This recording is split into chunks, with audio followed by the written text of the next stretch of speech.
C'est dans la foi qu'ils sont tous morts sans avoir obtenu les choses promises. Mais ils les ont vus et salués de loin, reconnaissant qu'ils étaient étrangers et voyageurs sur la terre. Ceux qui parlent ainsi montrent qu'ils cherchent une patrie. S'ils avaient eu en vue celle d'où ils étaient sortis, ils auraient eu le temps d'y retourner. Maintenant, ils ont désiré le meilleur, c'est-à-dire une céleste. C'est pourquoi Dieu n'a pas honte d'être appelé leur Dieu, car il leur a préparé une cité. Hébreux 11, 13, 16.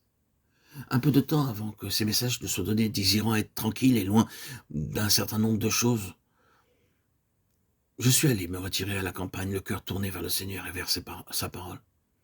Et un jour, pendant les premières heures de la matinée, c'était comme si le ciel s'ouvrait et que tout devenait vivant, tout s'éclairait merveilleusement et pouvait se traduire par cette expression, pionnier de la voix céleste. Cela résume réellement les versets que nous avons lus, que vous avez entendus. Nous allons donc considérer ce domaine de la voix céleste, cette question des pionniers de la voix céleste et l'aspect d'initiation de cette voix. Je crois que c'est le principal souci du Seigneur et aussi le nôtre de nos jours. Je vais m'employer à publier de nombreux audios pour les prochaines semaines sur ce sujet, être pionnier de la voix céleste, selon les écrits donnés par Austin Spark, tels qu'ils m'ont été donnés. La Bible commence avec le ciel. Au début, Dieu créa les cieux et la terre, et non pas la terre et les cieux.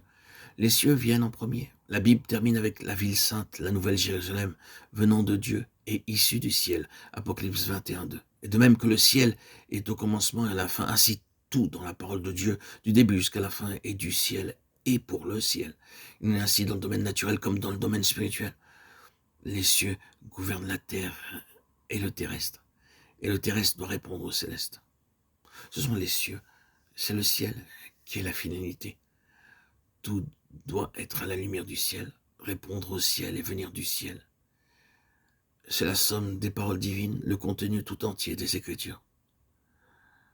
Ce monde, cette terre sont reliés à quelque chose de très grand.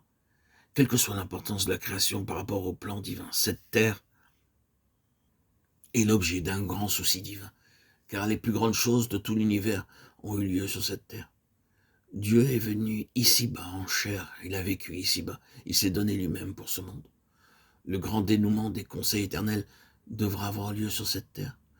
Ce n'est donc pas un domaine à part, isolé, mais relié au ciel, et toute sa destinée est en raison de cette relation.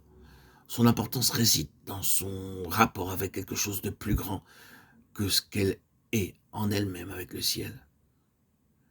La Bible enseigne que Dieu est situé au ciel. Dieu est au ciel. Ecclésiaste 5.1.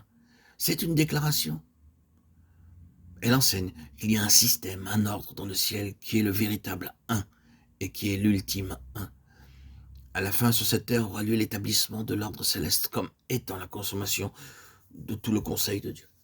Christ vint du ciel ici-bas et retourna au ciel. Le chrétien en qualité d'enfant de Dieu est né du ciel et sa vie est centrée sur le ciel. Et la vie des enfants de Dieu sera consommée dans le ciel. L'Église, ce chef-d'œuvre de Dieu est d'origine céleste, a reçu un appel céleste et sa destinée est céleste. Dans toutes ces choses et bien d'autres encore, les cieux gouvernent. Daniel, chapitre 4, verset 26. Le grand facteur du céleste gouverne tout.